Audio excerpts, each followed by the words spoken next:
first of all, Zach, thank you very much for being here. Let me introduce you to Professor Michael McCarthy, faculty at Harvard University and Holt Business School.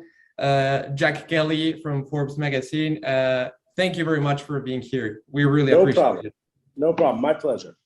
So Zach, thank you for coming on the show. I really appreciate it. And first, I got to say, how awesome is it? How awesome is it? You go from a kid racing cars to watching Mario Andretti drive to owning his car, being a CEO of a Formula One team, drinking champagne out of a shoe of a race car driver. This got to be the life, right? This has to be the best, no pun intended, the best ride ever, right? Yeah, no, it's been a good ride. It's not over yet, so we'll see where we get to when we're all said and done. But no, I'm living the dream. I love motor racing. McLaren's always been my favorite racing team. We're in Formula One and IndyCar, which are my two favorite forms of motorsports, and get to hang out with people like Mario Andretti, which were my heroes growing up and my heroes today and legends of the sport. So I can't complain. Not every day's a great day, but that's what keeps you up motivated to come back swinging the next day. It sounds like you're having fun. And really the ethos of our show is during this time, so many people are unhappy at work. By using information and research from the Positive Workplace, we really just want to help other people who are struggling with, how do I make my organization better? And one burning question I have is that when I was reading about you, when you took over at McLaren, it appeared that the racing team had lots of resources, but a little bit low on the results, and morale wasn't great, and you came in and turned this around. I'm just curious, how do you create resilience and enthusiasm and dig these people and bring them up to become winners when you started with them at such a low point? I'm just curious, what were you doing that worked? Well, the starting point was the majority of the people here had already been winners. So the good news was they knew what success looked like. We just hadn't had it for some time and lacked some leadership. So, no matter how good you are, how much success you've had, if you have failure for a long period of time, as we did, then you start to get down. So I knew I needed to kind of help pick everyone up. The good news was they didn't need a lot of picking up because they inherently have it in them. They just needed some direction, some energy. I made some changes in some of the key management. So out of 900 team members, probably only changed a dozen, but it was the dozen right ones that were leading the organization or had leadership roles. And I've had a lot of bad days over the years as an entrepreneur. It's pretty hard getting started from scratch. So I think I have kind of some grit in me. So you kind of just power through it, get people coming along for the journey. And then when you start having success, that gets everyone excited and kind of energizes the place. So I knew I really had to kind of reverse the momentum of this downward spiral, get us pointed in the right trajectory, and then let the people build the momentum behind the energy. And that's what we've done. And so what started off 5 years ago being a miserable place to go racing for the first 12 to 18 months, once that turned, the last 3 years have been brilliant.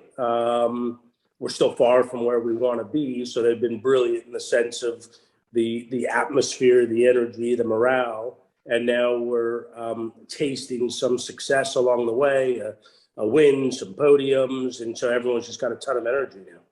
Great. And have there been any greatest hits tools that you've always brought into the workplace that made it a really great place to work? Are there any things that you'd say would work in any industry that have served you well in the past? Yeah, I think fun. You gotta be extremely serious at what you do. I mean, we're racing cars, so it's very serious because it's very competitive, but it's also a lot of fun. So I tried to make sure if you kind of have fun while being very serious. Then people like to work with other people. We travel the world. We work 7 days a week often. So if you kind of feel like you're showing up to work, then you kind of look at the watch and, wait for it to be 5:01. So if you can create an environment where people like to be around you and their teammates and they're enjoying what they're doing, then they work harder and they collaborate more and they're more open and honest. So fun's a big part of it. And then, it's okay to make mistakes. Learn from your mistakes and don't make the same mistake twice. And I think prior to me starting, the culture was a bit of if you made a mistake, you're in trouble. Or if you made a mistake, you might get in trouble. And therefore, you didn't kind of own up to your mistake. And therefore, maybe didn't learn from your mistake because you didn't admit you made a mistake. So I think mistakes are learning experiences. Just don't make the same one twice. Or then you haven't learned, and then, that's not very intelligent to not learn from mistakes. So I think those are the two biggest things is, have fun at what you're doing and try hard and make mistakes, but learn from those mistakes. Great, thank Zak, you. let me ask you, this is, so for, let's say, students of Mike's class, or guys like Alejandro, would you suggest to them to kind of follow their passion? Because you love what you do. When you talk about it, you can see your whole face lights up. You're excited about it. You want to talk about it. And that also powers you through all the tough times. Does that work for everybody or not? Just to kind of go after what you want? It works for me. I think everyone's their own individual person. I came from racing cars, so I'm used to crashing, and you got to shrug it off, and you got to get back in the race car, and you can't mope about it all day. Can't unwind to the mistake. Wait, how do you do that then? That's hard to do, right? You crash your car, right? And then you just shake it up. You get experience making mistakes, and then you get experienced on how to manage and learn from those mistakes, and not be afraid to, make another one when you go out. If you kind of live life in fear, then you kind of a deer in headlights, and you end up, not taking calculated risks, which you need to in business every day, right? Every time you make a decision, there's a risk in that decision. It could be right, could be wrong. And the more experienced you get, and the more you surround yourself with great people who have experience and knowledge, and you communicate and listen to them, all that goes against, reducing the chance of making a mistake. So Zak, what you're kind of talking about is what we call psychological safety, which is sort of the fancy word for it's okay to come to me when you've messed up. And I need you to tell me so that we can unwind it, learn from it. And again, not repeat that one. But when someone comes into the organization and they just have culturally or historically, they're just used to, I need to hide this and bury it because I'm going to get in trouble. When they come to you, what do you do, if anything, to say, this is how you change? Are there strategies that you can get people to feel that they can change? And do you think they can?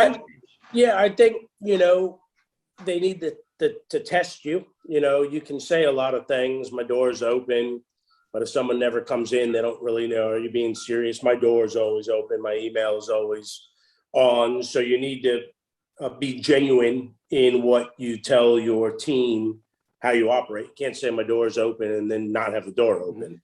So, and then word spreads, word spreads. Well, I went in to see Zak about this, and he listened, and they gave me time, and he responded. And then that starts to spread throughout the organization that, hopefully those teammates, then if someone goes to them and says, I've got an issue, I'd like to raise it to Zak. Hopefully enough people have experience. So they go, actually, you should go raise it with Zak. I think he'll help. He'll understand. The people that get in trouble are the people that try and hide things. And so I think eventually, I've now been here 5 years. It took some time for everyone to get to know me and how I operate. But now I'm 5 years in. I think people are comfortable on what the do's and don'ts are around how I operate. And so you need to reward people, and I don't mean that fiscally, but if someone comes in and they've done what you've asked them to do, you can't then go, whack them over the head for the mistake. You got to have a conversation and coach and mentor and try and lead them in the right direction. Thank you. So how do you deal? Because in your sport, I mean, it's you got to either you're winning or you're losing. And I imagine with 900 people, you got to keep them motivated. Is that hard to do, or they're self-motivated, or it depends on the person? I would like to think, and I'm sure not all 900 are, but I would say the strong majority are. I think 99% of them are highly motivated individuals, right? We're a sports team, and if you're not pulling your weight in whatever role you have, your teammates are going to you're going to let your teammates down. So I do think we're a sports oriented business. So getting people to get up on the wheel, so to speak, that's not a difficult thing to do around here. Those are the type of people that we hire and want on our racing team. And Zach, when COVID hit, it whacked all of us. And I'm curious, were there any changes that you had to make in your organization to keep people being upbeat? Was there anything that you did that worked really well? We reacted very quickly. We were the first racing team to furlough, which was a term I had never heard of before, which was kind of a temporarily laid people off. And we hit it fast and hard and transparently and honestly. And I think that was the best thing we did. It was brutal.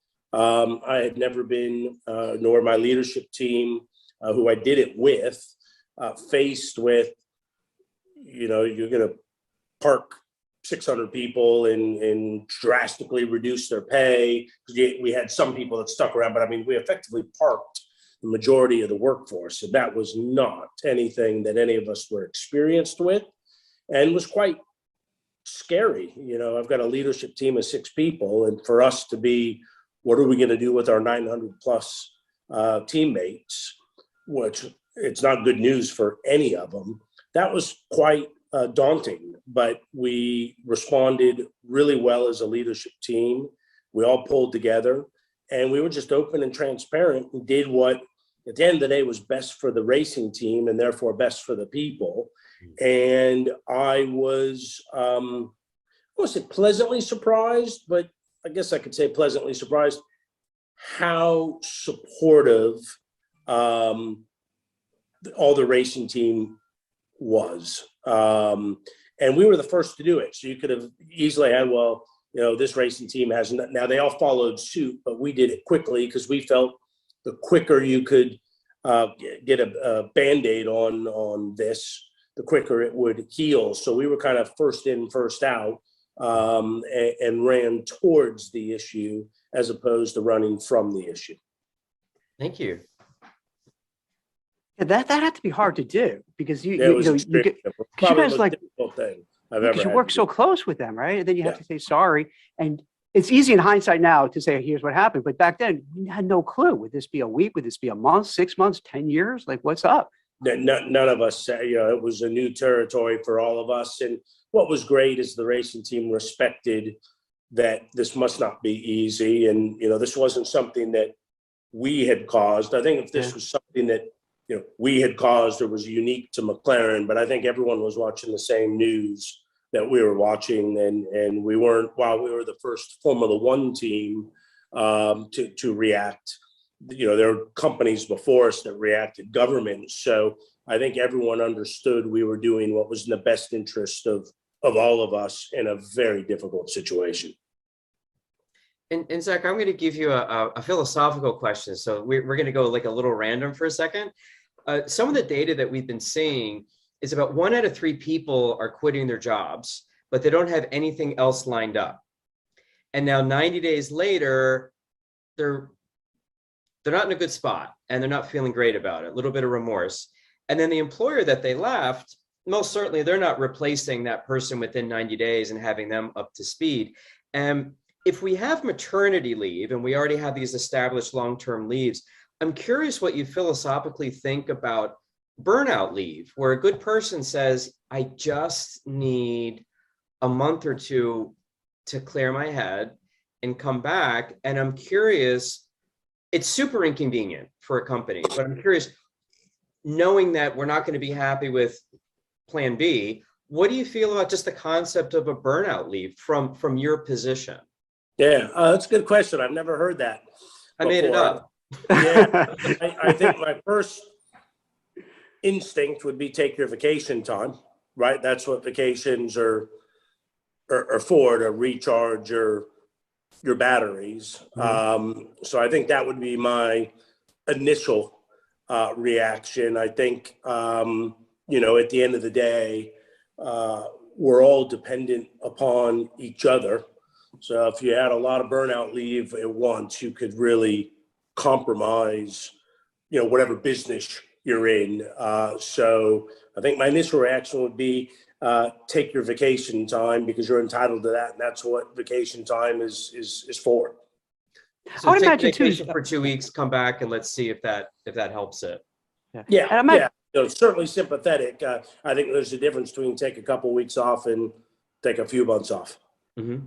And I imagine in your line of work, you know, people are just psyched to be there. You know what I mean? So, and they know that everyone's depending on them. So it's kind of it's a little different than, I guess, being in an office where you know, It's pretty grueling. So while it's an awesome sport, you know, we're racing 23 times a year around the world. We currently have COVID protocols that are, for the most part, more strict than any other kind of business because of the way we're traveling around the world. So I don't think our racing team is immune to the same burnout issues that any other office would have. So while it's a lot of fun, it's hard work, and it's a lot of travel and a lot of time away from your family. So whether you're having fun while being on the road or not, you're still on the road and away from your family.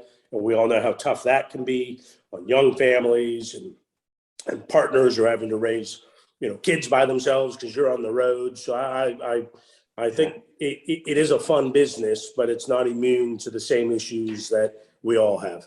it's funny because we look at it from the outside, right? You look at the outside and you look at the celebrations and all the excitement, but you forget sometimes what goes on behind the scenes and what everyone has to do to make this happen. 100%. And Zach, while people are away, you know, for their various scenarios of who they're missing, are there any things that the traveling team does as a group to keep the morale up and keep them, you know, feeling good about what they're doing? Yeah, I mean, it's a close-knit team. They live on the road together. We try and give them space and time off. So when they're coming back from the race, they don't have to come right back into the factory right away. So I think the biggest challenge is the separation. I think when they're on the road and they're with their teammates, that's easy, or easier, I should say. I think it's the being away from your family that's the difficult part, is maintaining, you know, these relationships while you're traveling around the world, and kids that need to be raised. So it's difficult. Thank you. Yeah, I wouldn't say this for your particular company, but just generally, do you see in the industry that does lead to maybe more divorces or problems because of that? Because that the more you talk about, that has to be tough. Yeah, it's very tough. I've not seen any kind of data, so I wouldn't want to say it's more or less. But you know what I can say is it's grueling, and we give our race team the traveling and non-traveling, because they're also working night shifts and 7 days a week, and the families. You know, we try and be a family-oriented racing team. So, you know, the stress, if you'd like, isn't necessarily always from the individual on the road. It could be the people, you know, sitting back at home who, you know, haven't seen mom or dad in some time, and we've got triple headers around the world. So it's something that is top of mind for us, and it's one of the charities that we're behind is the Mind charity, and it's something that Lando and our drivers are very much behind. And we recognize that mental health and what's going on in this world impacts all of us. We all have good days, bad days. So it's a degree of how challenging mental health is and how it impacts you and your family and your friends. And so it's something that we pay a lot of attention to. And I wanted to ask about Emma Gilmore. I mean, congratulations on hiring your first female racer. Has that had any impact in the organization that you're promoting women? Like, how has that impacted people? Yeah, it's been extremely well received. You know, our DE&I program is we want to double where we are by the end of the decade. We have 24 different nationalities in the team, so gender diversity, culture, race, religion, all these makes of life. I think the more views and perspectives you have, the more well-rounded you are as an organization. And so to have a female racing driver, our first ever, it's great. She's from New Zealand, the land of our founder, Bruce McLaren. Everyone's super excited. And why we've joined the Extreme-E series is we really want to highlight and accelerate our ESG credentials and work along with our partners to continue. This is kind of a journey where you're never going to reach your final destination. Thank you. And congratulations. Thank you. So how's it going with the Extreme-E? Because that seems pretty awesome. I'm not too familiar with it. Yeah, we were at COP26 yesterday unveiling our launch livery, and we were with the Prince of Wales, which was quite an honor. How cool is that? That was very, very cool. And what do you do? Wait. All right. What do you do? This is just between us. We can edit it out. Like, what do you do? You meet the prince. Like, what do you say? What do you do? How do you? Well, climate change is very important to him and has been for some time. So we wanted to show him what we were doing, why we were racing, introduce him to Emma, introduce him to Lena, who's our female lead engineer, show him the technology on how the batteries are recharged through hydrogen technology, because he's been a big advocate of addressing climate change. And now clearly the world is very focused on it, as it should be. And, we think our role is to bring awareness to it, to develop technologies that companies and countries and governments can use and play our role in addressing climate, which is clearly a very serious issue. Can you share with us just a few things that you are working on? Because it's interesting. No one would really think a race car company is helping climate change, but I'd love to know just a few things. What are you doing? It sounds quite interesting. Well, hybrid technology is being developed in a rapid pace. Battery technology. It wasn't long ago that when people thought of battery cars that go 20 miles and then you'd have to recharge them overnight, and that's obviously not the case.